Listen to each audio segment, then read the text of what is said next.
Guys ഇന്നൊരു അക്ഷയ പോക്കായാലും നമുക്ക് ഒരു കുഞ്ഞു മിനി വ്ളോഗാണ് കേട്ടോ ഗൈസ്. ഞാനത് അക്ഷയക്ക് പോകാൻ വേണ്ടിയിട്ട് നല്ല സുന്ദരിയായി ഒരുങ്ങി പോകുന്നുണ്ട്, ലിപ്സ്റ്റിക് ഒക്കെ ഇട്ടിട്ട്. എന്താ ചെയ്യുക ഗൈസ്, അപ്പോൾ ഒടുക്കത്തെ വെയിലും ആയിരുന്നിട്ട് ആ നേരം വൈകിട്ടാണ് സംഭവം പോയത്. എന്നാലും വെയിലിന് യാതൊരു കുറവില്ല ഇന്ന് ഗൈസ്. നേരത്തെ പോയ ആളുകൾ കുറേ ഉണ്ടാവും എന്ന് പറഞ്ഞിട്ട് നേരം വൈകിട്ടാണ് പോയത്. പക്ഷേ നേരം വൈകി പോയപ്പോഴും ആൾക്കാർ അത്ര ഒന്നും ഇല്ലേന്ന് കേട്ടോ. പ്രകൃതി ഭംഗികളൊക്കെ ആസ്വദിച്ച് പോവാട്ടോ. അത് നമ്മളവിടെ വന്ന പുതിയ ടവറാണ് കേട്ടോ, എയർടെലിൻ്റെ ടവറാണ് ഗൈസ്. നല്ല റേഞ്ചൊക്കെ കിട്ടും.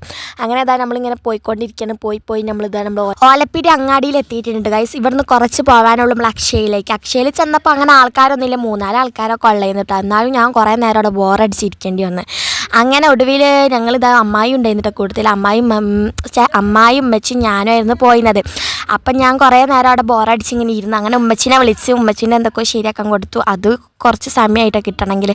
അങ്ങനെ ഞാനവിടെ ഇങ്ങനെ ബോറടിച്ചിരിക്കുക. അപ്പോൾ ചുമ്മാ അങ്ങനെ ഓരോ വീഡിയോ ഒക്കെ എടുത്തിട്ടുണ്ട്. അങ്ങനെ ഒടുവിൽ അതൊക്കെ ശരിയായി നമ്മളിതാ വീട്ടിലേക്ക് തിരിച്ച് പോവുകയാണ് ഗായ്സ്. നടന്ന് പോവാണ്. അതിൻ്റെ ഇടയിൽ നമ്മളെ മിട്ടുക്കുട്ടിക്ക് തീറ്റ വാങ്ങാണ്ടായിരുന്നു. മിട്ടുക്കുട്ടീൻ്റെ തീറ്റ കഴിഞ്ഞിട്ടുണ്ടായിരുന്നു കേട്ടോ. ആൾ ഭയങ്കര സാഡ് മൂഡിലാണ് ഇരിക്കുന്നത്. അപ്പോൾ അവൾക്ക് തീറ്റയൊക്കെ വാങ്ങി നമ്മൾ പോയി. പിന്നെ അനിയൻ പറഞ്ഞിട്ടുണ്ടായിരുന്നു വരുമ്പോൾ എനിക്ക് എന്തായാലും എന്തെങ്കിലും കൊണ്ടുവരണമെന്ന്.